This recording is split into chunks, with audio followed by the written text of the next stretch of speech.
திருடதரம் கர்ம ஆஷு சந்தியஜிதாம். சீக்கிரமா கர்மங்களை விட்டுடு அப்படின்னு சொல்றாரு. ஏன்னா செயல்களை குறைக்கணும். இந்த ஒரு ஸ்டேட் வந்த அப்புறம் செயல்களை குறைக்கதான் நமக்கு வந்து அந்த நிஷ்டை சமாதியில நிஷ்டை ஜாஸ்தியாகும். ஆனா இது இந்த ஸ்டேட்ல தான். இதுக்கு முன்னாடி கர்மாஷு சந்தியஜிதாம்னு இவரே சொல்லிட்டாரு, திருடத்தரம்னு வேற சொல்லிட்டாரு. நான் இப்ப எதுக்கு கர்மா பண்ணணும்னு நீங்க இந்த ஸ்டேஜ்ல வந்து பண்ணணுமே தவிர முந்தின ஸ்டேஜ்ல இந்த கேள்வி கேட்கக்கூடாது. ஏன்னா அப்ப கண்டிப்பா கர்மாக்கள் பண்ணிதான். ஏன்னா அந்த கிரமமா சொல்லிட்டு வர அந்த கிரமப்படிதான் நம்ம பண்ணணும். இப்போ ஃபார் எக்ஸாம்பிள், இதுக்கு ஒரு எக்ஸாம்பிள் சொல்றேன் பாருங்க. நான் வந்து இந்த ராமாயண டூர் போனேன். அப்படி போகும்போது இந்த சித்திரக்கூட்டம் இருக்கு இல்லையா, அந்த சித்திரக்கூட்டத்தை சுத்தி ஆசிரமங்கள் இருக்கும், முனிவர்களோட ஆசிரமங்கள். சுதீக்ஷ்ண ஆசிரமம் அதெல்லாம் அங்கதான் இருக்கு. சுதீக்ஷ்ண ஆசிரமம், சரபங்க ரிஷியோட ஆசிரமம், அகஸ்திய ஆசிரமம் அதெல்லாம் அந்த சைடு தான் இருக்கு. ஸோ நீங்க இப்ப போனா கூட நீங்க இன்னைக்கும் அந்த சித்திரக்கூடம்ங்கிறது அவ்வளோ அழகுன்னா அழகு. இன்னமும் அந்த மந்தாகினி ரிவர் அதெல்லாம் ரொம்ப நல்லா இருக்கும். பார்க்க வேண்டிய இடம் நிறைய இருக்கு. இந்த இதுலதான் எங்கெங்கோ வெக்கேஷன் போடுறது அங்க போடலாம். ஸோ அந்த இடத்துல வந்து அகஸ்திய ஆசிரமம். அந்த அகஸ்திய ஆசிரமத்துல எப்படி போனோம்னா ரொம்ப ரொம்ப காடு. இன்னைக்குமே கஷ்டம் போறது. சோ இந்த குரூப்பா போனதுனால அங்க ஒரு பஸ் ஒரு இடம் ஒரு ரோடு வரைக்கும் தான் போகும், அதுக்கு மேல போகாது. பஸ் இறக்கி விட்டுருவா. அங்கேருந்து அந்த வில்லேஜ்ல உள்ள டிராக்டர்ஸ் வந்தா அந்த டிராக்டர்ல ஏறிக்கணும். ஸோ டிராக்டர் போகும் கொஞ்சம் தூரம், அதுக்கப்புறம் டிராக்டரும் போகாது, அதுக்கப்புறம் கொஞ்சம் நடக்கணும், அதுக்கப்புறம் ஒரு ரிவர் கிராஸ் ஆகும், அந்த ரிவரை தாண்டி போகணும், அதுக்கப்புறம் ஒரு 50-60 ஸ்டெப்ஸ் இருக்கும், ஏறணும். அங்கதான் வந்து அகஸ்தியாசிரமம் இருக்கு. இப்போ இதுதான் கிரமம். எனக்கு அங்கெல்லாம் டிராக்டர் கிடைக்குமோ கிடைக்காது தெரியாது. நான் சிட்டிக்குள்ளேயே டிராக்டர்ல வந்து அதே 3 கிலோமீட்டர் நான் டிராக்டர்ல போயிட்டு அதுக்கப்புறம் பஸ்ல போறேன்னு சொல்ல முடியாதுல்ல. இந்த கிரமத்துல தானே போய் ஆனும். அப்பதானே அங்க போய் தான் டிராக்டர்ல போக முடியுமே தவிர அந்த டிராக்டர் உள்ள போர்ஷன் 5 கிலோமீட்டர்ஸ் 4 கிலோமீட்டர்ஸ் நான் இங்க போய்க்கிறேன் அப்படின்னு சொல்ல முடியாது. அது மாதிரி அந்த ரிவரை தாண்டது இங்க வந்து எனக்கு பிரிட்ஜ் இருக்கு தாண்டிக்கிறேன்னு சொல்ல முடியாது. எப்படி அப்சர்டா இருக்கும் அதே அப்சர்ட் தான் நம்ம முன்னாடியே வந்து கர்மங்களை இவர் விட சொல்லிட்டாருன்னு சொல்லி விட்டுட்டோம்னா அந்த கர்மயோகமா பண்றதும் போச்சு, ஞான யோகமும் போச்சு. அதனால அங்க பண்ணக்கூடாது. இந்த ஸ்டேட் சமாதி ஸ்டேட் வரும்போது அவர் சொல்றாரு ஆஷு கர்ம சந்தியஜிதா, சீக்கிரமா விட்டுரு எல்லா கர்மங்களையும் அப்படின்னு சொல்றாரு. சோ அதனாலதான் அது இங்க பண்ணணும். ஏகாகிர சித்தம் வந்தப்புறம் சோ கர்ம தியாகம் பண்ணு அப்படின்னு சொல்றாரு. ஏன்னா ஒரு லெவல், ஏன்னா அந்த லெவல் இன்க்ரீஸ் ஆகிட்டே இருக்குல்ல. எப்ப பாரு நம்ம எல்கேஜிலயே இருக்க முடியாது, எப்ப பாரு ஹை ஸ்கூல்லயே இருக்க முடியாது, அடுத்தடுத்த ஸ்டேட்டுக்கு போய் தானே ஆனும். அப்படி போகும்போது இதை விடு அப்படின்னு சொல்ற. சோ தட் இஸ் அந்த அந்த ரூட்டை பாத்துக்கணும். இதுக்கப்புறம் இது இதுக்கப்புறம் இது, அதுக்குதான் அவர் கிரமமா சொல்லின்னு வர்றாரு. இந்த இடம் வந்துடுதுன்னா நீ கர்மங்களை விடலாம் அப்படின்னு சொல்ற. சோ இதுக்கு முன்னாடி விடக்கூடாது. அதனால அந்த இதை நம்ம ஃபாலோ பண்ணிதான் ஆகணும். நிஷ்காமியமா பண்றது, விவேகம், வைராக்கியம், அதுக்கப்புறம் கர்மயோகமா பண்றது, பக்தி எல்லாமே தேவை நம்ம டிராவலுக்கு. பட் எப்போ நம்ம மனசு வந்து சமநிலையும் வந்து ஒருமுகமும் பற்றுதோ அதுக்கு மேல தேவையில்லை அப்படின்னு சொல்றாரு. சோ அதனால இந்த என்ன சொல்றது, அந்த மனசு ஒருமுகப்படுற வரைக்கும் இந்த சாதனைகள்லாம் வெரி வெரி இம்பார்ட்டன்ட். யாருமே விட சொல்லல. கிருஷ்ணர் கூட 18வது அத்தியாயத்துலதான் நீ விடு என்னையே சரணட நான் பாத்துக்கிறேன் அப்படின்னு சொல்றாரு. 3வது அத்தியாயத்துல கர்ம யோகத்துல கர்மாவை பண்ணுன்னு சொல்லிட்டு இருந்தார் இல்லையா. சோ அதனால கர்மாவை கண்டிப்பா பண்ணணும், நிஷ்காமியமா பண்ணணும், கர்மயோகமா பண்ணணும். அதெல்லாம் தான் நம்மளை இந்த பாதைக்கு கூட்டின்னு வந்து நம்ம மனசு ஒருமுகப்படுறதுக்கு ஹெல்ப்ஃபுல்லா இருக்கும். அதுக்கப்புறம் உனக்கு தேவை. ஏன்னா ஒரு ஸ்டேஜ் வந்துருது. ஏன்னா எப்ப பாரு எல்கேஜி எப்ப பாரு ஹை ஸ்கூல்ல இருக்க முடியாது. அதுக்கு அடுத்த ஸ்டேஜ் வந்துதான் ஆனும். நம்ம லைஃப்லயே நீங்க இத நிறைய நம்ம பார்க்கலாம். நீங்க வந்து அந்த யூனிவர்ஸ் மேல ஒரு நம்பிக்கை இருந்ததுன்னா அது உங்களை வழி நடத்தி கூட்டிட்டு போயிட்டே இருக்கும். நீங்க இதை நல்லாவே கவனிக்கலாம். என்னோட லைஃபே ஒரு எக்ஸாம்பிள். ஏன்னா நீங்க இதே 2025 நீங்க 15ல வந்து நீங்க வேதாந்தம்னா என்னன்னு என்கிட்ட கேட்டுருந்தேன். நான் திருப்பி கேட்டுருவேன் அப்படின்னா என்ன அப்படின்னு. எனக்கு சுத்தமா தெரியாது, நாலேஜே கிடையாது. ஸோ அப்போதான் நான் சான்ஸ்கிரிட் வேர்ல்டுக்கு வரேன். ஸோ அதுக்கு முன்னாடி என்கிட்ட சான்ஸ்கிரிட் என்னன்னு கேட்டா கூட எனக்கு தெரிஞ்சு சுத்தமா தெரியாது.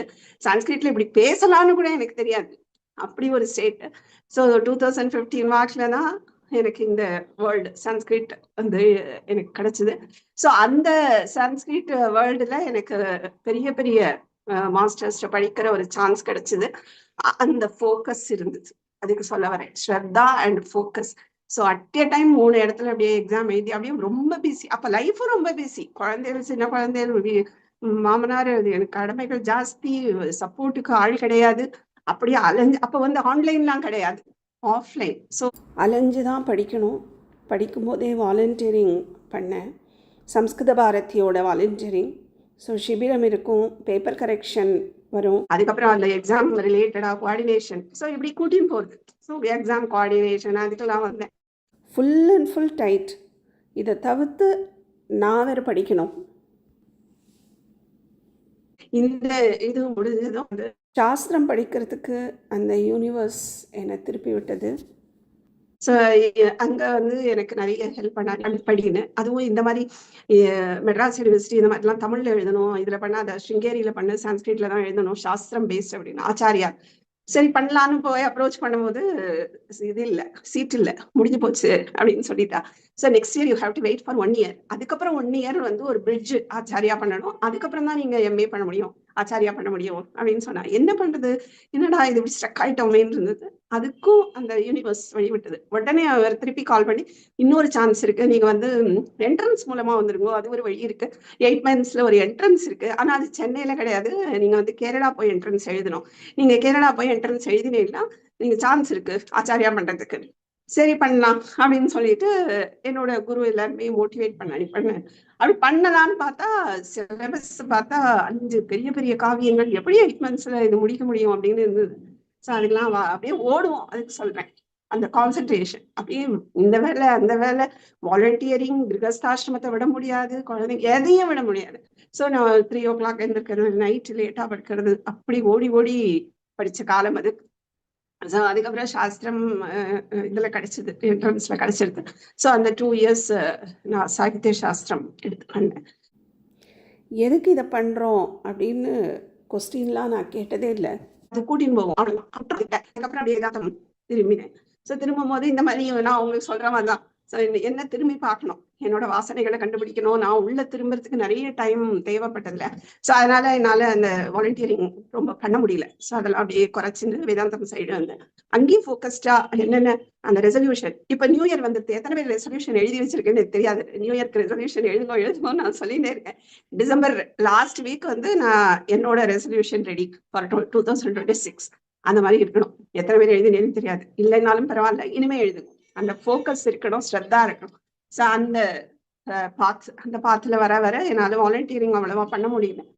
பட் கிளாஸஸ் கொஞ்சம் எடுத்துட்டு இருந்தேன்.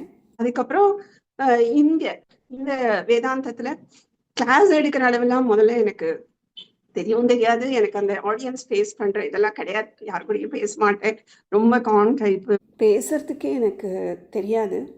அப்படி இருந்தேன்னா அதான் சொல்கிறேன், 2015 நீ கிளாஸ் எடுப்ப அப்படின்னு யாராவது சொல்லியிருந்தா நம்பியிருக்கவே மாட்டேன். ஏன்னா எனக்கு அந்த கெப்பாசிட்டியே கிடையாது. எதுக்கு சொல்கிறேன், அந்த யூனிவர்ஸ் அப்படியே கூட்டின்னு போகிறது. சான்ஸ்கிரிட் வேர்ல்டில் நிறைய கிளாஸ் நிறைய எடுத்திருக்கேன், நிறைய கம்பேரிங் பண்ணியிருக்கேன். பண்ண எதுக்குன்னா இந்த யூனிவர்ஸ் என்னை தயார் பண்ணியிருக்கு ஆடியன்ஸை ஃபேஸ் பண்ணுறதுக்கு. ஸோ அது எனக்கு யூஸ்ஃபுல்லாக இருந்தது. இப்போது இல்லைன்னா இந்த மாதிரி ஆடியன்ஸ் கேட்கறதுக்கு இதுக்கெல்லாம் எனக்கு வருமானம் எனக்கே டவுட்டு 2015க்கு முன்னாடி. ஸோ அதுக்கப்புறம் இது வந்தது. அப்புறம் சுவாமிஜி சேர்ந்து நிறைய யோக சாஸ்திரம் அதெல்லாம் வேதாந்த டெக்ஸ்ட் நிறைய படிக்குது, அந்த ஆப்பர்ச்சுனிட்டி ஏற்படுத்தி கொடுத்ததுன்னு வச்சுக்கோங்களேன். அதுக்கப்புறம் அவர் எனக்கு அந்த உள்ள ஒரு இது கேட்டுட்டே இருக்கும், வாய்ஸ் சில இதெல்லாம் பண்ணுங்க. அந்த மாதிரி எனக்கு கிளாஸ் தத்துவபோதம் எடுக்கிறதுக்கு எனக்கு நம்பவே முடியல. நான் எப்படி எடுப்பேன் அப்படின்னு அவர்கிட்ட போய் கேட்டேன். இந்த மாதிரி நான் ஸ்லோகா மட்டும் எடுத்துட்டுமா என்னவோ தோணுது. அவர் தான் சொன்னேன், 1 year நான் நினைச்சிட்டு இருக்கேன், நீ கிளாஸ் எடு, நான் சப்போர்ட் பண்றேன் அப்படின்னு சொன்னேன். ஸோ ஃபர்ஸ்ட் வந்து நான் ஆடியோ தான் எடுத்து அவருக்கு அனுப்புவேன். ஸோ அவர் வந்து இன்னும் இதை டீப்பா போகணும், தப்பு இருக்க சான்ஸ் இல்லை, ஏன்னா உண்மையே தான் சொல்றோம், பட் இன்னும் டீப்பா நீ எக்ஸ்பிளைன் பண்ணோம். அதெல்லாம் அவர் எனக்கு நிறைய அட்வைஸ் கொடுத்தார். அப்படியே கொஞ்சம் கொஞ்சமா அது வந்துதான் செகண்ட் தத்துவ போதம் தான் அந்த யூடியூப். அதுவுமே எனக்கு யூடியூப்ல போட போறோம் தெரியாது. நீங்க பார்த்தீங்கன்னா ஃபர்ஸ்ட் 3 classes 2-3 classes அந்த கேமரா கூட சரியா இருக்காது, ஏன்னா நான் ஆடியோன்னு நினைச்சுட்டேன். அதுக்கப்புறம் அவ போட்ட அப்புறம் தான் வாலண்டியர் மட்டும் தான் ஐயோ வீடியோவா அப்படின்னு தெரிஞ்சு அதுக்கப்புறம் தான் கேமரா நான் வாங்கி செட் பண்ணுது. ஸோ இந்த மாதிரி நம்மள வந்து அந்த யூனிவர்ஸ் கூட்டின்னு போகும். அப்படியே நான் ஒரு இந்த 10 yearsல அப்படியே அந்த சக்தி செதுக்கிது, அப்படியே செதுக்கி செலுத்துது, அந்த மாதிரி செதுக்கின்னு இருக்கு. ஆனா அந்த செதுக்கிறதுல உளி படுறதுனால பயங்கரமா வலிக்கும். அப்பப்போ நிறைய அடி வரும், நிறைய வலிக்கும் தான். ஆனா அதையும் நம்ம தாங்கினாதான் நம்ம வந்து அந்த ஒரு நல்ல சிலையா ஆக முடியும். ஸோ அதனால அந்த எதுக்கு சொல்ல வரேன், அந்த யூனிவர்ஸ் வந்து ஒளியால் அடிக்கும் போது அதுக்கு நம்ம ஸ்பேஸ் கொடுக்கணும்ல. நான் எதுவுமே பண்ண மாட்டேன், எல்லாமே அந்த சக்தி பார்த்துக்கிட்டோம், அந்த சக்தியை எனக்கு உள்ள போய் ஞானத்தை கொடுத்துட்டோம் அப்படின்லாம் இருந்தா ஒண்ணுமே நடக்காது. குரு வந்து இப்படியே கையை காமிச்சா எனக்கு எல்லாம் ஞானம் வந்துடும், அப்படியே நான் கிளம்பிடுவேன் புத்திக்கு அப்படின்லாம் இருந்தா அதெல்லாம் கற்பனை, நிச்சயமா நடக்காது. நம்ம முயற்சி கண்டிப்பா வேணும். இந்த சக்தி ஒரு கிணத்துல ஒருத்தர் விழுந்துட்டாருன்னா கயரை தான் போடும், கயரை நாம தான் பிடிச்சுக்கணும். ஐயோ கயறைன்னா நம்ம பிடிக்கும், அந்த கயரையே வந்து என்னை வந்து சுத்தி கட்டி இழுக்கட்டும் அப்படின்லாம் நினைச்சிருந்தா நம்ம பிரகலாதன்லாம் கிடையாது. அப்படி இருந்தா நடக்கலாம், நம்ம அப்படி கிடையாது. அதனால நம்ம தான் முயற்சி பண்ணி அந்த கயரை பிடிக்கணும். கயரை வச்சு இழுக்கும் போது அங்கங்க இடிபடும் தான், வலிக்கத்தான் செய்யும். அப்படி இருக்கும் போதுதான் அப்லிஃப்ட் நடக்கும், பொறுத்துக்கு தான் வேணும், நடக்கத்தான் செய்யும். கண்டிப்பா நம்மளால மேல வர முடியும். நம்பிக்கை இருக்கணும், அந்த ஸ்ரத்தா இருக்கணும், அந்த ஃபோக்கஸ் இருக்கணும், நம்மளால ஜெயிக்க முடியும். ஸோ அதனால நம்ம யூனிவர்ஸ் கூட்டின்னு போகும்போது நம்மளும் எஃபர்ட் போடணும். கிளாஸ் நான் வரேன் அப்படியே கேட்பேன், 2 hours நல்லதாக இருக்குது. ஆனால் அதுக்கப்புறம் எந்த எஃபர்ட்டும் போட மாட்டேன், கோல் செட் பண்ண மாட்டேன். 2026 நான் ஒன்றும் ரெசல்யூஷன் எழுதியே வைக்கல, எழுத மாட்டேன். அதுவா சக்தி நடத்தும் அப்படின்னு சொன்னா அது வழிகாட்டும், நம்ம பிடிச்சுக்கணும். இது சொல்ல வரேன். ஸோ அதனால நீங்க வந்து ரெசல்யூஷன் எழுதணும், அந்த ஃபோக்கஸ் இருக்கணும். இது இது இது ஓரளவு நாலேஜ் வாங்கியிருக்கோம். ஸோ அப்போ நான் என்ன திரும்பி பார்க்கணும், என்கிட்ட என்னென்ன மிஸ்டேக்ஸ்ன்னு நான் கண்டுபிடிக்கணும். இந்த 2026 நான் இதெல்லாம் விட்டுடுவேன், இவ்வளவு தூரம் நான் வைராக்கியத்தை வளர்த்துப்பேன். ஏதோ ஒரு கோல் செட், நீங்க அப்லிஃப்ட் ஆகணும் 1 yearல. ஏன்னா ஆல்ரெடி வந்ததே லேட்டு இதுக்குள்ள. அப்படிங்கும் போது நமக்கு டைம் இல்லை. நமக்கு என்ன அந்த காலம் மாதிரி திரேதாயுகம் மாதிரி இல்ல துவாபர யுகம் மாதிரி அப்படியே 100 வருஷம் இல்ல 1000 வருஷம் அப்படின்னு இருந்தா ஓகே, ஒரு 500 வருஷம் நான் இப்படி இருந்துக்கிறேன், 500 வருஷத்துல பாத்துக்கலாம் அப்படின்னு. ரொம்ப கம்மி, முடிவு எப்போ வரும்னே தெரியாது.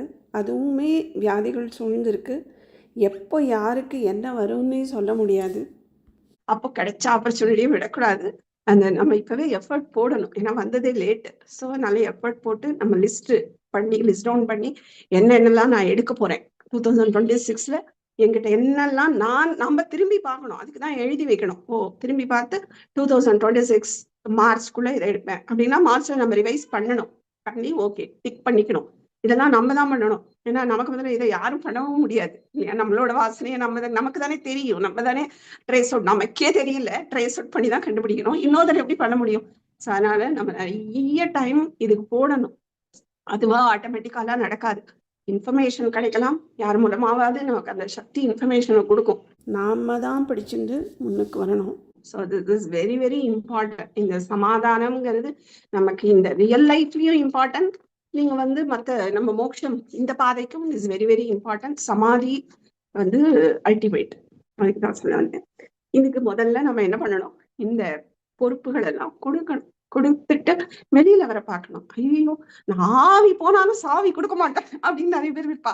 ஐயோ சாவி கொடுத்துரு, அப்படியே கொடுத்தாலும் பின்னாடியே வாட்ச் பண்றது, இது பண்ணிட்டியா அது பண்ணிட்டியா, அது சரியா இருக்கா, ஏன்னா எனக்கு தானே தெரியும், உனக்கு தெரியாது, உனக்கு எக்ஸ்பீரியன்ஸ் கிடையாது. விட்டாதான் பழக முடியும். விட்டுறணும், விட்டுட்டு நம்ம தனியா வரத்துக்கு பார்க்கணும். ஸோ அதனால இந்த ரெஸ்பான்சிபிலிட்டி அதை கண்டிப்பா விடணும். அந்த ஏஜுக்கு வந்துட்டோம், இன்னமும் நம்ம ரெஸ்பான்சிபிலிட்டியை வச்சுக்க கூடாது. நம்மளோட இந்த விவேகம், வைராக்கியம், அதுக்கப்புறம் பக்தி, அதுக்கப்புறம் கடமைகளை வந்து பூஜையா பண்றது, நிஷ்காமியமா பண்றது, காமக்ரோதங்களை விளக்குறது, இதெல்லாம் பார்த்துன்னு வரோம். சத் சங்கம், அதுக்கப்புறம் வந்து இந்த ஆர்ஃபனேஜ் போய் கர்மயோகமா ஹெல்ப் பண்றது, பக்தி, சமங்கள், தமங்கள் இதெல்லாம் வந்து சமநிலைப்படுத்துறது, அதுக்கப்புறம் உபரமகால இருக்கிறது, திதிக்ஷா, ஸ்ரத்தா, சமாதானம், இது எல்லாமே நமக்கு மனசு ஒருமுகப்படுத்துற வரைக்கும் இதெல்லாம் நமக்கு வேணும். எவ்வளவு இருக்கு பாருங்க லிஸ்ட், இதெல்லாம் வேணும். அதுக்கப்புறம்தான் ஆஷு கர்ம சந்தியஜ்யதாம் அப்படின்னு சொல்ற. இத முதல்லயே நம்ம அர்த்தம் பண்ணிட்டோம்னா நமக்கு அஜ்ஞானின்னு அர்த்தம், நம்ம அப்படி எடுத்துக்கூடாது. அடுத்தது வித்வான், சவித்வான் உபசிருப்பியதாம் இல்லையா. அடுத்தது சொல்ற வித்வான வந்து நீ வந்து அண்டனம் அப்படின்னு சொல்லுவோம் இல்லையா, நெருங்கணும். சோ இதுக்கு முன்னாடி என்ன சொல்லியிருந்தார், இத கர்மாவை விட்டாச்சு, கர்மாவை விடுன்னு சொன்னார். சோ கர்மா விட்ட அப்புறம் என்ன பண்றது, ஆஷு இந்த திருடதரம்ங்கிறது 2 இடத்துலயும் வரும். சோ திருடதரம் கர்மாஷு சந்தியஜ்யதாம்னு சொன்னார். அதுக்கப்புறம் சத் வித்வான் உபசிருப்பியதாம். கரெக்ட். சோ சத் வித்வான், வித்வான் அப்படின்னா படிச்சவா அப்படின்னு அர்த்தம். சத் வித்வான் அப்படின்னா என்ன அர்த்தம்? நல்ல வித்வான் அப்படின்னு அர்த்தம்னா ஏன்னா அந்த வித்வான் நல்லா இல்லையா அப்படி அர்த்தம் இல்லை. இந்த சத்வித்வான்ங்கிறது இந்த இடத்துல என்னன்னா இந்த பிரம்மனிஷ்டனா இருக்கிறது, பிரம்மனிஷ்டையில இருக்கக்கூடிய வித்வான். அவரை உபசிருப்பியதாம் அப்படின்னு சொல்றார்.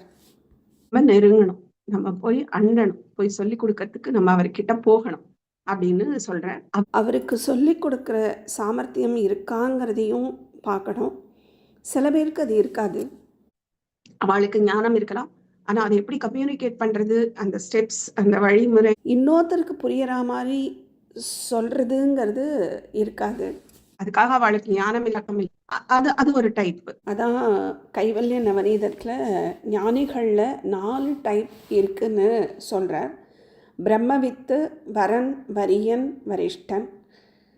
இந்த வரன், வரியன், வரிஷ்டன்லாம் சமாதியில இருக்கக்கூடியவா.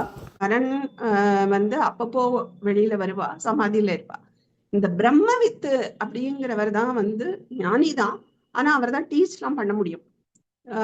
He knows how to teach. அந்த மாதிரி இருக்கக்கூடிய சத்வித்வான், அதுதான் இங்க சொல்றார். சோ அவர் எப்படி இருக்கணும் அப்படின்னா, அவர் முதல்ல படிச்சவரா இருக்கணும். நானே படிச்சு புரிஞ்சுட்டு நான் கற்பனையில சொல்றேன் அப்படி இருக்கக்கூடாது.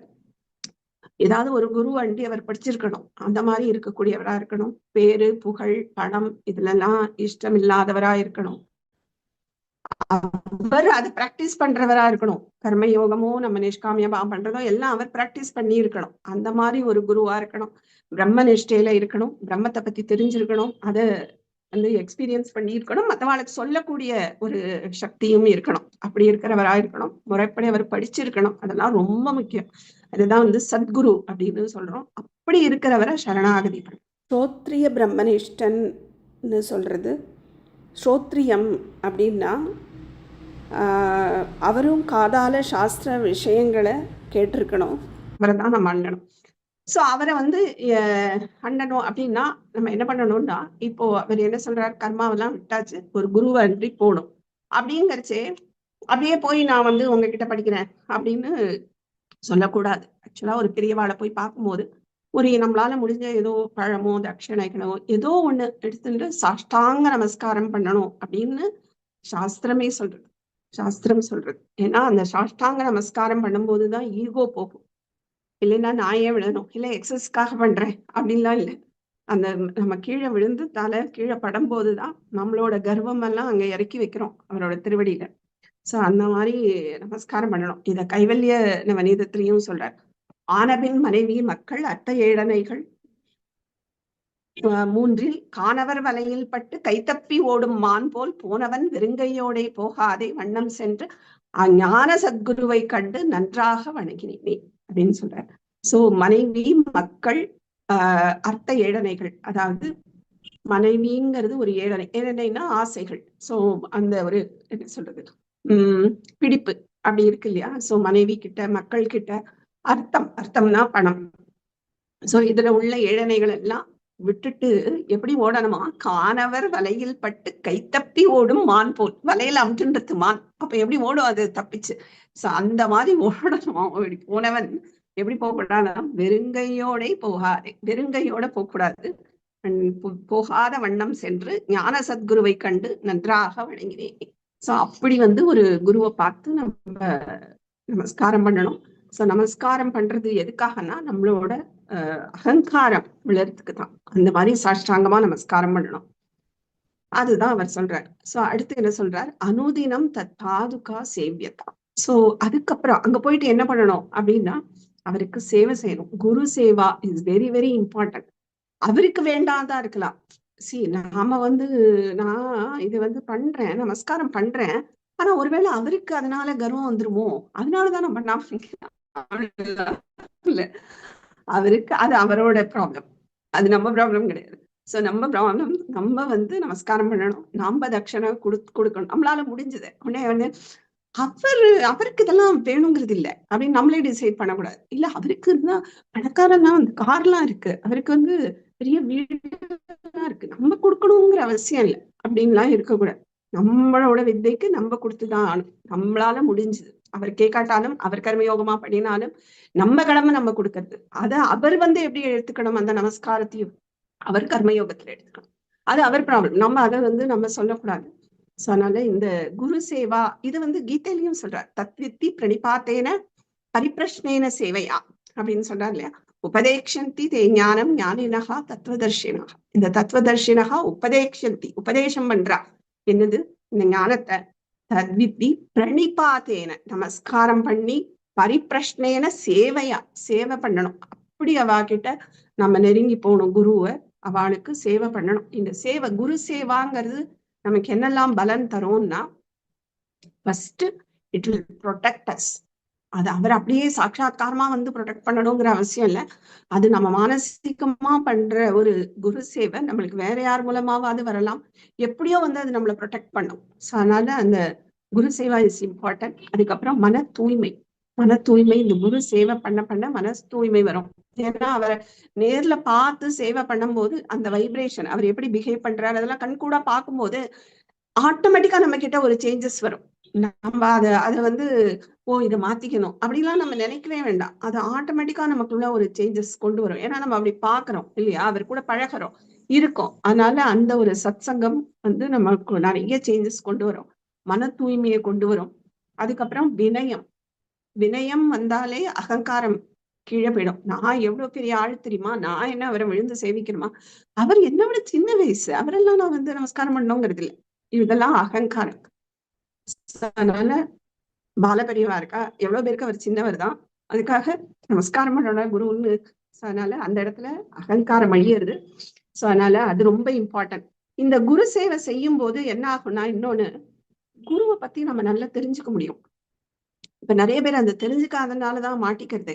சோ குருவையும் பத்தி நம்ம தெரிஞ்சுக்க முடியும், நம்மளை பத்தியும் குரு நல்லா தெரிஞ்சுக்க முடியும். சோ இவனை எப்படி எந்த ரூட்ல, ஏன்னா எல்லாருக்கும் ஒரே உபதேசங்கள் செட் ஆகாது, சிலருக்கு சில விதமா தான் சொல்லி ஆகணும். அப்படிங்கும் போது அது குரு கிட்ட இருக்கும் போதுதான் அந்த குரு கண்டுபிடிப்பார், ஓகே இவனுக்கு இப்படி சொன்னாதான் புரியும் அப்படின்னு. சோ அந்த மாதிரி குருவோட குருவுக்கும் நம்மளை பத்தி புரியும், நம்மவும் குருவை பத்தி நல்லா புரிஞ்சுக்க முடியும். அந்த ஒரு பரஸ்பர அண்டர்ஸ்டாண்டிங் சொல்லுவோம்ல, அப்படி இருக்கும்போது நம்ம ஆட்டோமேட்டிக்கா நம்மளோட அபிவிருத்தி, அதாவது நம்மளோட வளர்ச்சி டுவர்ட்ஸ் மோக்ஷம் அது கண்டிப்பா நடக்கும். ஸோ அதுக்கெல்லாம் குரு சேவை ரொம்ப ரொம்ப இம்பார்ட்டன்ட். அது இப்போ குரு சேவை பண்றதோ இது நம்ம பிரீத்திக்காகவும் வளர்ச்சிக்காகவும் தான் அங்க போய் பண்றோம்னு நினைச்சுக்கணுமே தவிர, அவருக்கு தேவை நான் ஹெல்ப் பண்ணேன் அந்த ஆங்கிள் கூடவே கூடாது. அது ரொம்ப தப்பு.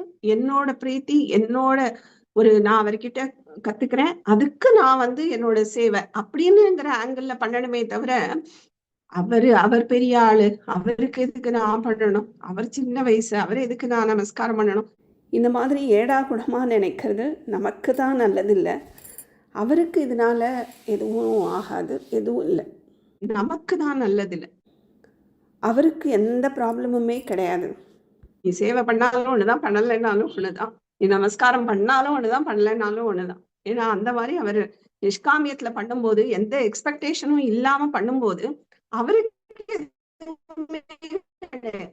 இப்ப நாம கொடுக்குற ஒரு தட்சணையில தான் அவர் பெரிய பிளாட் வாங்கணுமா என்ன, வாங்க முடியுமா முதல்ல, அதெல்லாம் கிடையாது. இல்லைன்னா வேற யார் மூலமாவது அவருக்கு இருக்கிற இடமோ இதுக்கோ வழி கிடைக்குமே தவிர, நானா இருக்க கண்டுதான் கொடுத்தேன் அப்படின்னு நினைக்கிறதோ, இல்ல நான் தான் நிறைய கொடுத்துருக்கேன் அப்படின்னு நினைக்கிறதோ, இல்ல அவருக்கு எதுக்கு கொடுக்கணும், அவருக்கு தான் நிறைய பேர் கொடுக்குறாரு, இந்த மாதிரி நினைக்கிறது அதெல்லாம் நம்மளோட அபிவிருத்திக்கு முட்டுக்கட்டையே தவிர அவருக்கு அதனால எதுவுமே கிடையாது.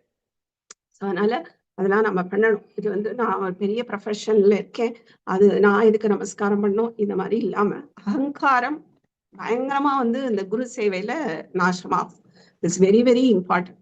அதனால அந்த இப்போ நம்மளே வச்சுக்கோங்களேன், ஒரு பொருள் நம்ம நினைச்ச பொருளை அடையணும்னு வச்சுக்கோங்களேன், அந்த தீவிரத்துவம் இருக்கு இல்லையா, அந்த தீவிரத்துவம் இருந்ததுன்னா என்ன வேணாலும் நம்ம இழக்கிறதுக்கு ரெடியா இருப்போம், அதை சாதிக்கிறதுக்கு இல்லையா. சோ எதை நம்ம இழக்க தயாரா இருக்கோங்கிறத வச்சுட்டு நம்ம ஜட்ஜ் பண்ண முடியும், அதுல நம்ம எவ்வளவு தூரம் தீவிரத்துவமா இருக்கோங்கிறத இல்லையா. இப்போ இதுக்கு ஒரு எக்ஸாம்பிள் சொல்றேன் பாருங்க.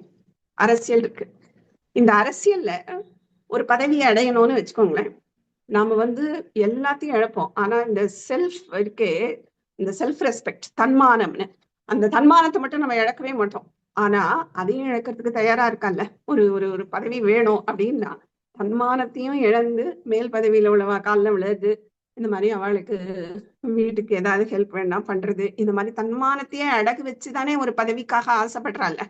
சோ அதோட தீவிரத்துவம் தெரியறது. ஏன்னா எனக்கு பதவிதான் முக்கியம், எனக்கு தன்மானம் போனா போறது, எனக்கு அது செகண்டரி தான் அப்படிங்கிற லெவலுக்கு வந்துடுறது பாருங்க. சோ எதை இழக்க தயாரா இருக்கோங்கிறது வச்சுட்டு நீ அதுல எவ்வளவு முனைப்பா இருக்கங்கிறத கண்டுபிடிக்க முடியும். சோ இது வந்து லௌகிகமா நான் சொல்றேன். நம்மளோட மோட்சத்துவத்துக்கு நம்ம காட்டுற தீவிரத்துவம் என்ன தீவிரத்துவம்? 2026 ரெசல்யூஷன் நான் என்னென்ன பண்ணணும், அதோட இந்த டேட்ல முடிக்கணுங்கிறத நம்ம எப்பவும் ரெடியா நோட்ல வச்சுட்டு இருக்கணும். அப்பப்போ அதை பார்க்கறது. ஸோ நம்மளை திரும்பி பார்க்கறது, நம்ம நிறைய சிரவணம் பண்றது, வேதாந்த மார்க்கத்துல நடக்கிறது, அதுதான் தர்ம வழி இல்லையா? தர்மத்தை தெரிஞ்சுக்கிறது தான் சிரவணம் பண்றோம். ஸோ தர்மத்தை தெரிஞ்சுக்கிறது, அதுபடி நடக்கிறது, நம்ம பண்ணக்கூடிய காரியங்களையே பக்தி மார்க்கத்துல அவனுக்கு சமர்ப்பணமா பண்றது, நிஷ்காமியமா பண்றது, கர்மயோகமா பண்றது, பக்தியை வளர்க்கறது, பாப்பௌக பரிதூயதாம்னு சொன்னாரு. இந்த பாப்பங்கள் காமக்ரோதங்கள் அதெல்லாம் நம்ம விளக்குறது, அப்போ சத்சங்கத்துக்கு போறது, இந்த மாதிரி இதெல்லாம் நமக்கு தேவை. பக்தி வேணும், அது மூலமா சமதமங்களை கண்ட்ரோல் பண்றது, உபரமகால இருந்து அதை காப்பாத்திக்கிறது இல்லையா? அதுக்கப்புறம் திதிக்ஷா பொறுமை வேணும், பொறுமை அக்செப்டன்ஸ். ஸோ அக்செப்டன்ஸ் எதுனாலும் அக்செப்ட் பண்ணிக்கிறது. நடக்கிறது ஒண்ணு, மனசுல ஒண்ணு போகும்போதுதான் இந்த முரண்பாடுனாலதான் மனசு வலிக்கிறது. அக்செப்ட் பண்ணிட்டோம்னா ரிவர் போற போக்கிலேயே போயிட்டோம்னா ஒன்றும் பிரச்சனை இல்லை. ஸோ அதனால அக்செப்ட் பண்ணிக்கணும். அந்த திதிக்ஷா, அதுக்கப்புறம் ஸ்ரத்தா, இந்த சமாதானம், இது எல்லாமே நம்மளை வந்து இந்த ஒருமுகப்படுத்துறதுக்கு நம்மள அந்த சக்தி கூட்டின்னு போறதுக்கு முதல்ல நாம பிளெக்சிபிளா இருக்கணும். ஏன்னா உளி வச்சே அடிக்காத நான் வந்து கம்பா தான் இருப்பேன், நான் கயத்தை பிடிச்சிக்கவே மாட்டேன் மேல வரத்துக்கு அப்படின்னு சொன்னா ஒன்னும் பண்ண முடியாது அந்த சக்தியாலையும். ஸோ நாம அந்த உளி வச்சு அடிக்கிறதுக்கு இடம் கொடுக்கணும். அப்படின்னா நம்ம என்ன பண்ணணும், நம்ம முயற்சியை காட்டணும், அப்போ அது கூட்டிடணும். ஸோ அதுதான். அதனால நம்ம என்ன பண்ணணும், நம்மளோட அந்த அகங்காரம் அதை விட்டுட்டு அந்த குருவோட காலில் விழுந்து நமஸ்காரம் பண்ணணும். அது ஒரு குரு ஒரு சிஷ்யன் காலில் விழும்போதுதான் அந்த குருக்கே அவனை பத்தி ஒரு நல்ல அண்டர்ஸ்டாண்டிங் வரும். ஓகே, இவன் அகங்காரத்தை கூட இழக்கிறதுக்கு அவன் தயாரா இருக்கான், இவனுக்கு நாம வந்து உபதேசம் பண்ணணும், இவனை வந்து விட்டுறக்கூடாது, இவனுக்கு ஆத்ம ஞானத்தை கொடுக்கணும்னு அவருக்கு தோன்ற மாதிரி நம்ம நடந்துக்கணும் இல்லையா? இல்ல நான் ஏன் விழணும், இல்ல ஒரு எக்ஸசைஸ்க்காக நான் விழுந்துக்கிறேன், இப்படிலாம் நம்ம நினைக்கிறதையும் அவ கண்டுபிடிச்சிட்டு வச்சுக்கோங்க. இந்த குரு இது கூட தெரியாம இருக்க மாட்டான்ல. ஸோ கண்டிப்பா அவளுக்கும் தெரியும். ஸோ நாம வந்து அவர் எப்படி எடுத்துக்கணும்னா, இது எனக்கு நமஸ்காரம் பண்ணல, என்னோட ஞானத்துக்கு உண்டான நமஸ்காரம் அப்படின்னு அவர் எடுத்துக்கணும். அதனால அவருக்கு அகங்காரம் வந்துட போறது, அதனால நான் நமஸ்காரம் பண்ணல இப்படிலாம் நம்ம புதர்க்கமா யோசிக்க கூடாது. சோ இதெல்லாம் வந்து அவர் சொல்றார். அடுத்தது என்ன சொல்றார், ஸ்ருதிஷிரோ, லாஸ்ட் பாயிண்ட், ஸ்ருதிஷிரோ வாக்கியம் சமாகர்ணியதா அப்படின்னு சொல்ற. ஸ்ருதினா வேதங்கள், ஸ்ருதி சிரஹா, ஸ்ருதிக்கே தலை மாதிரி இருக்கிறது என்னதுன்னா வேதாந்தம். அதனால ஸ்ருதி சிரஹானா வேதாந்தம். ஸ்ருதி சிரோ என்ன சொல்ற, வாக்கியம் சமாகர்ணியதாம் இல்லையா? ஸ்ருதி சிரஹா, அப்ப வேதாந்த வாக்கியங்களை நாம சமாகரணியதாம், சமயக் ஆகரணியதாம் அப்படின்னு எடுத்துக்கணும். சோ நன்றாக கேட்கப்பட வாக்கியங்கள். சோ வேதாந்த வாக்கியங்கள் அப்படின்னா என்னன்னா, அந்த வேதாந்தத்துல உள்ள மகா வாக்கியங்கள்னு சொல்றோம் இல்லையா? இந்த மகா வாக்கியங்கள் நிறைய இருக்கு. அதுல ஒரு 4 வந்து ரொம்ப ரொம்ப இம்பார்ட்டன்டான மகா வாக்கியங்கள். சோ அகம் பிரம்மாஸ்மி அப்படின்னு ஒரு, இதெல்லாம் 4 வேதத்துலயும் ஒன்னொன்னு வருது. சோ அகம் பிரம்மாஸ்மி, தத்துவமசின்னு ஒண்ணு, அதுக்கப்புறம் அயமாத்மா பிரம்ம, பிரஜானம் பிரம்ம. இந்த மாதிரி பிரஜான பிரம்ம, அயமாத்மா பிரம்ம, தத்துவமசி, அகம் பிரம்மாஸ்மி, இந்த 4மே பிராதானியமா சொல்லப்படுற மகா வாக்கியங்கள். இந்த இப்ப ஒரு தத்துவமசிங்கிற வாக்கியம் குரு மூலமா கேட்டு அதுலதான் விசாரம் பண்ணணும். சோ எப்படி தத்துவம்னா என்ன, அதுக்கப்புறம் நீ அதுவாக இருக்கிறாய், அப்போ அதை விசாரம் பண்ணும்போது ஜீவன் யாரு, அந்த ஈஸ்வரன் யாரு, 2 பேருக்கும் உள்ள சம்பந்தம் என்ன, ரெண்டும் ஒரே பிரம்ம தத்துவம்னு புரிஞ்சுக்கிறது, இந்த மாதிரி இதெல்லாம் மனனம் பண்ணிதான் கிடைக்கும். சோ இதெல்லாம் வந்து இந்த வேதாந்த வாக்கியங்கள், வேதாந்த விஷயங்களை கேட்கதான் நமக்கு இதெல்லாம் இந்த என்ன சொல்றது, இந்த வாக்கியங்கள் இருக்கே மகா வாக்கியங்களோட அர்த்தம் புரியும். அதுல நம்ம வந்து மனனம் பண்றதுக்கு யூஸ்ஃபுல்லா இருக்கும். அதுதான் அவர் சொல்ற. சோ எங்கேருந்து ஆரம்பிக்கிற, ஃபர்ஸ்ட் தர்மத்துல ஆரம்பிக்கிற தர்மங்களை கேட்கணும், அதுபடி நடக்கணும் இல்லையா. வேதோ நித்தியம் அதீயதாம் அப்படின்னு சொன்னார் இல்லையா. சோ வேதத்தை கேட்கறது எதுக்காக? தர்மத்தை கேட்கணும். அதுக்கப்புறம் தது உதித்தம் கர்ம ஸ்வனுஷ்டியதாம், அது சொன்ன கர்மங்கள் படி அதப்படி அனுஷ்டானம் பண்ணி நடக்கணும். தேனேஷஸ்ய விதீயதாம் அபசித்திகி, அந்த கர்மங்களையே ஈஸ்வரனுக்கு அர்ப்பணமா பண்ணணும். அந்த கடமைகள் தான் பூஜை, அப்படி பண்ணணும். சோ காமியே மத்தி ஸ்தேஜ்யதாம், சோ அந்த நித்திய நைமித்திக காமி கர்மங்கள் இருக்கு இல்லையா, அதுல எல்லாம் ரொம்ப மதி போக கூடாது. அது என்ன சொல்றது, விருப்பப்பட்ட ஆசைகளை சம்பாதிச்சு அதை வாங்கணும் இதை வாங்கணுங்கிற மாதிரி உள்ள காமிய இடத்துல மத்திகி இந்த புத்திய வைக்க கூடாது அப்படின்னு சொன்னார். அதுக்கப்புறம் பாப்பௌக பரி துகுயதாம், சோ பாப்ப ஓகா, அந்த கூட்டம் பாப்ப கூட்டங்கள் இருக்கே என்னெல்லாம்னா அந்த காமக்ரோதாதிகள். சோ காமம், மனசுல எழற காமம் இல்ல அதான் லஸ்ட், சோ அந்த காமம், குரோதம், அதுக்கப்புறம் மத்தவா மேல பொறாமப்படுறது, பேராசைப்படுறது, கஞ்சத்தனமா இருக்கிறது, இது மாதிரி நிறைய இருக்கு. வஞ்சகம் பண்றது, ஏமாத்துறது, துரோகம் பண்றது, இதெல்லாம் பாபங்கள். இதெல்லாம் அப்படின்னு சொல்றேன். அதுக்கப்புறம் இதுல உள்ள தோஷங்களை எப்பவும் திருப்பி திருப்பி பார்த்துட்டே இருக்கணும். தோஷங்களை பார்க்கதான் அதுல நமக்கு இச்சா வராது இல்லையா. சோ அப்ப அதுல இச்சா போகாம அந்த இச்சா எப்படி மாறும்? ஆத்மேச்சா விவசியதாம், ஆத்மா பக்கம் திரும்பிடும் அந்த ஆசைகள். சோ அது வேணும், அந்த ஆசைகள் வேணும். சோ விவசியதாம் நிஜ கிரகாத்து தூர்ணம் வினிர்கமியதாம். சோ இந்த மாதிரி ஒரு நாலேஜ் வந்தப்புறம் நம்ம என்ன பண்ணணும், அடிக்கடி வெளியில போக கிளம்பணும். இல்லைன்னா அந்த அப்படியே இந்த வீடு அப்படியே பந்தப்படுத்தி வச்சிருக்கோம். ஐயோ நான் போயிட்டா யாரு பார்த்துப்பா, யாரு டிஃபன் பண்ணுவா, யாரு சாப்பாடு வாங்குவா, இப்படியே பந்தப்பட்டு அவங்களுக்கு எல்லாம் ஒண்ணும் செய்ய தெரியாது, நான் தான் எல்லாம் செய்யணும், இப்படியே நினைச்சு இந்த கிரகத்தோட நம்ம பந்தப்பட்டு இருக்கோம் பாருங்க. அதுதான் கூடாது. சோ வினிர்கமியதாம், வெளியில வரணும். எங்க போகணும்? சத்சங்கங்களுக்கு போகணும். அதுதான் அடுத்ததுல சொன்னேன், சங்கத் சத்சு விலியதாம் அப்படின்னு சொன்னார். சத்சங்கங்கள் போக போக நமக்கு என்ன வரும்? பகவதா பக்திஹி திருடா ஆதீயதாம். சோ பக்தி வர ஆரம்பிக்கும். அதுதான் நம்ம இந்த பாகவத ஸ்லோகங்கள் மூலமாவும் பார்த்தோம் இல்லையா. சத்சங்கங்கள் போக இல்ல இந்த மகக்களுக்கு நம்ம கைங்கரியம் பண்ண நமக்கு கிருஷ்ண பக்தி வரும். கிருஷ்ண பக்தி தான் நம்மளை எதுல கொண்டு விடுறது? வைராகியம் வரைக்கும் கொண்டு விடும். கிருஷ்ண பக்தி சமாதானம் வரைக்கும் கொண்டு விடும். அததான் சொல்றார், அதோட ஆதீயதாம். அதுக்கப்புறம் சாந்தியாதிகி பரிச்சயத்தாம். சாந்தியாதி இந்த சமதமங்கள் இருக்கே, இந்த சமதமங்களை பரிச்சயத்தாம். இந்த சமதமங்களை நம்ம நல்லா பிடிச்சு வச்சுக்கணும், வளர்க்கணும். இந்த சமதம்,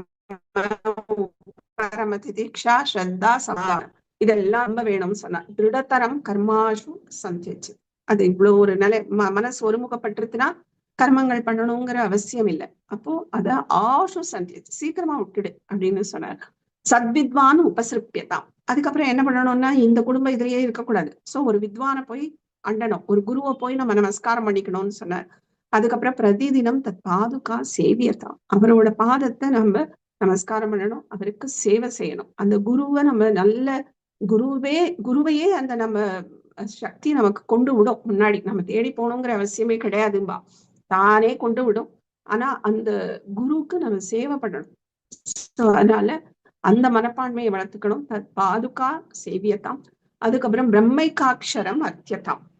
பிரம்மைக்காட்சரம் அப்படின்னா என்னன்னா 8 இதுல சொல்லுவாரு 8.13 அதுல சொல்லுவாரு பிரம்ம ஓம் இதி ஏகாட்சரம் பிரம்ம.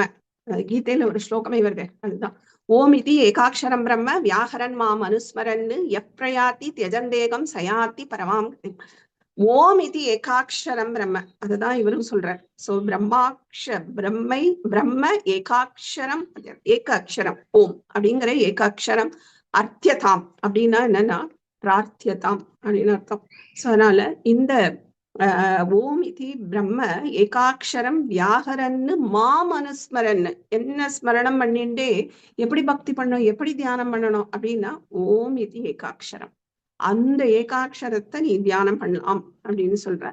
யகா பிரயாத்தி, அந்த மாதிரி பண்றவன் தேகம் தியஜன்னு பிரயாத்தி, யாரு அந்த அப்படிப்பட்டவன் தேகத்தை விட்டுட்டு யாரு அடுத்த டிராவலுக்கு ரெடி ஆறானோ அவன் அந்த அல்டிமேட் இடத்துக்கு போறானே தவிர திரும்ப வருது கிடையாது அப்படிங்கிறார். அதுதான் அடுத்த ஸ்லோகத்துல சொல்றார், அனன்ய சேதாக சததம் யோமாம் ஸ்மரதி நித்யசகா தஸ்ய அகம் சுலபகா பார்த்த நித்தியயுக்தஸ்ய யோகினகா. அவனுக்கு நான் ரொம்ப சுலபம் அப்படிங்கிற, அப்படிப்பட்டவனுக்கு நான் ரொம்ப சுலபம். யாருக்கு? அனன்ய சேத்தாக. இன்னொரு அந்நிய சேத்தம்னா இன்னொரு இடத்துல போய் மனசை வைக்கிறது. அனன்ய சேத்தாக இன்ன போல என்கிட்ட மட்டுமே மனசை வச்சுட்டு ஓம் இது ஏகாட்சரம் பிரம்மத்திலேயே தியானம் பண்றது, இதெல்லாம் பண்றவன் என்னையே அடையிறான். அவனுக்கு நான் ரொம்ப சுலபமா இருக்கேன் அப்படின்னு சொல்றேன். இதுதான். சோ இவனுக்கு அடுத்ததுல சொல்லுவேன், புனர்ஜன்ம ந ஆப்னோதி அப்படின்னு சொல்லுவார். அவனுக்கு திருப்பி மறுபிறவிங்கிறது கிடையாது. எப்படிப்பட்ட மறுபிறவி? துக்காலயம் அசாஸ்வதம் இல்லையா? அந்த சாஸ்வதமே இல்லாத துக்கமே உருவாக்கொண்ட அந்த மறுபிறவி புனர்ஜன்மங்கிறது ந ஆப்னோதி, அவனுக்கு கிடையவே கிடையாது அப்படின்னு சொல்றேன். சோ இந்த ஓம்காரம் அப்படிங்கிறது என்னன்னா, இந்த ஓம்ங்கிற தியானம் சகுணத்துக்கும் பண்ணலாம், நிர்குண பிரம்மத்துக்கும் பண்ணலாம். ரெண்டுத்துக்குமே அது வாச்சக சப்தம் தான். சோ அதனால அதை பண்ண முடியும். சகுணம் உங்களுக்கு தெரிஞ்சு அதுல பிராக்டிஸ் இருந்தா சகுண பிரம்மத்தை கான்சென்ட்ரேட் பண்ணலாம். இல்ல நிர்குணம் பிரம்மம் பண்ணேன்னாலும் நிர்குணத்தையும் நம்ம இந்த ஓம் மூலமா கான்சென்ட்ரேட் பண்ணலாம். சகுணம் எதுக்காகனா, நாம இப்ப படிக்கிற இந்த வித்யா பிராப்தி அது நல்லா கிடைக்கணும் அப்படிங்கிறதுக்கு அது பண்ணலாம். இது நிர்குண பிரம்மத்தை கான்சென்ட்ரேட் பண்ணும்போது எதுக்குன்னா துரியம், அந்த துரியத்துல நிலையா இருக்கணும் நம்ம மனசு. எப்பவுமே துரியத்துல இருக்கணுங்கிறதுக்கு இந்த ஓம் மூலமா நம்ம பிரார்த்தனை பண்ணிக்கலாம். அதுதான் பிரார்த்தியதாம். பிரார்த்தனையத்தான் அவர் அர்த்தியதாம்னு சொல்றார். சோ பிரம்மாட்சரம் அர்த்தியதாம் அப்படின்னு சொல்றார். அதுக்கப்புறம் ஸ்ருதி சிரோ வாக்கியம் சமாகரண்யதாம். இந்த பிரம்மாட்சர தியானம், இந்த ஓம் தியானம் பண்ண பண்ண நமக்கு கண்டிப்பா நம்ம வைராக்கியம் இதெல்லாமே அந்த ஓம் பண்ணவே நம்ம விடுபட்டு வருவோம், வெளியில வருவோம். சோ இந்த பண்ணும் போதே நமக்கு இந்த வேதாந்தங்கள்ல நிறைய ஈடுபாடு வரும். சோ அதை ஆக்கரண்யத்தா கேட்கணும் அப்படின்னு சொல்றேன். சோ இது வரைக்கும் 2வது ஸ்லோகம் வரைக்கும் முடிச்சிருக்கோம். ஏதாவது டவுட் இருந்தா கேளுங்க. நெக்ஸ்ட்ல இருந்து 3rd பார்ப்போம். தயவு செய்து ரிவைஸ் பண்ணிடுவாங்க. அதுக்காக வெறும் கேள்வி மட்டும்தான் இருக்கும், அதனால நம்ம லீவ் போட்டுக்கலாம் அப்படி இல்லை. கண்டிப்பா அடுத்த புதுசும் இருக்கும். சோ அதுக்காக நீங்க எனக்கு நான் படிக்கல, நான் வரல அப்படின்னு லீவ் போட்டேன்னா அடுத்த இதுவும் நீங்க லூஸ் பண்ணுவீங்க. சோ அதனால அது பண்ண வேண்டாம். ட்ரை பண்ணுங்க படிச்சுன்னு வரதுக்கு. இல்லைன்னா மத்தவா ஆன்சர் பண்ணும் போது அது நமக்கு ஒரு நாலேஜ் கிடைக்கும் இல்லையா? யாருமே இப்ப பதில் சொல்லலைன்னா stand up on the bench எல்லாம் கிடையாது. நம்ம எப்படி இருக்கோம், நம்ம லெவல் எப்படின்னு நம்ம தெரிஞ்சுக்கலாம், அவ்வளவுதான். அதுக்காக தான். சோ அதனால ரிவைஸ் பண்ணிடுவாங்க. நெக்ஸ்ட் கிளாஸ்ல 3rd ஸ்லோகம் பார்ப்போம். இந்த ரிவிஷனும் நடக்கும். கொஞ்சம் அதுல எதுவும் கேள்வி கேட்கலாம். துரியானா என்னது? துரியம் அப்படிங்கிறது அந்த பிரம்ம தியானம் தான். பிரம்மத்தை தியானம் பண்றது, பிரம்மமா இருக்குது, பிரம்ம அந்த உணர்விலேயே இருக்கு, அது பேர் துரியம். ஸ்தூலத்துல சவிகல்பமும் நிர்விகல்பம் மட்டும் ஒரு வாட்டி திருப்பி அந்த இது சப்த ஞான அர்த்தம் சொன்னீங்கல்ல குருஜி? சவிதர்க்கமும் நிர்விதர்க்கமும் இது ஆக்சுவலி நம்ம சமாதானத்துக்கு தான் சொல்லிட்டு இருக்கீங்க இல்லையா? சமாதானம் வர்றதுக்கு தானே இதெல்லாம் சொன்னீங்க? அதுக்கு தானே இதெல்லாம் வருது. அந்த மனசு ஒருமுகப்படுறதுக்கு, அதுக்குதான் தியானமே. தத்துவபோதமும் தயவு செய்து எல்லாருமே வராதவாளும் கொஞ்சம் கேளுங்க. அது கிளாஸ் 9, 8, 9ல இருந்து கிட்டத்தட்ட அந்த அந்த இதுல பாருங்க, இந்த சமதமங்கள் இருக்கும். சோ இன்னுமே உங்களுக்கு டீட்டெயிலா இருக்கும். சமாதினா என்னங்கிறதுக்காக அதை எக்ஸ்பிளைன் பண்ணுது. ஏன்னா நம்ம அந்த லெவல் வரைச்சே நமக்கு யூஸ்ஃபுல்லா இருக்கும்ல. அதான் சொன்னேன்ல, இப்ப புரியலைன்னாலும் நம்ம வாங்கி உள்ள போட்டுக்கணும், அதுக்கப்புறம் நமக்கு அது யூஸ்ஃபுல்லா இருக்கும். ஸோ அந்த லெவல் வரைச்சே நமக்கு அது புரியும், அது யூஸ்ஃபுல்லா இருக்கும். ஸோ அதனால இது புரியல, நான் இந்த சமாதி எல்லாம் பண்ணலையே அப்படின்னா வருத்தப்படவே வேண்டாம், வரும், ஆட்டோமேட்டிக்கா வரும்.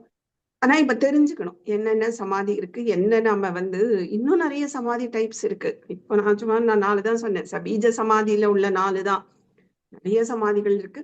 ஸோ இதை நம்ம தெரிஞ்சுட்டு நம்ம ஓரளவு எவ்வளவு முடியுமோ பிராக்டிஸ் பண்றதுக்கு தான் இந்த சமாதானம் சொன்னது. சமாதானத்துக்கு உபாயம் கிளாஸ்ல இன்னைக்கு அதுக்கு உபாயமா தான் சொன்னேன். நம்ம பண்ணிதான் அதை கொண்டு வரணுமே தவிர அதுக்கு இதை பண்ணினா அது கிடைச்சிடும் அப்படின்னு இல்லை. இப்ப வைராகியத்துக்கு பண்ண முடியும், உபாயம் இருக்கு. இதுக்கு இருக்கு, திதீக்ஷாக்கு இருக்கு, எல்லாத்துக்கும் இருக்கு. ஆனா இந்த சமாதிக்கு எப்படி உபாயம்ங்கிறது ஒண்ணும் இல்லை. நாம கண்ண மூடி தியானம் பண்ண பண்ணதான் அந்த சித்தியாகுமே தவிர அதுக்குன்னு தனி உபாயம்னு ஒன்னும் சொல்றதுக்கு இல்லை இல்ல. சமாதானத்துக்கு யூஸ் அப்படின்னு பார்த்தா கண்டிப்பா நமக்கு நிர்குண பிரம்மம் அது வரைக்கும் நம்மளை கொண்டு போகும், தியானம் வரைக்கும், சமாதி ஸ்டேட்டுக்கு. ஸோ அந்த ஒரு எக்ஸ்டசி, ஆத்ம சாட்சா்காரம் எல்லாத்துக்குமே இந்த சமாதானம் இஸ் வெரி வெரி இம்பார்ட்டன்ட். அதான் யூஸ். சாந்தி மந்திரம் சொல்லலாமா?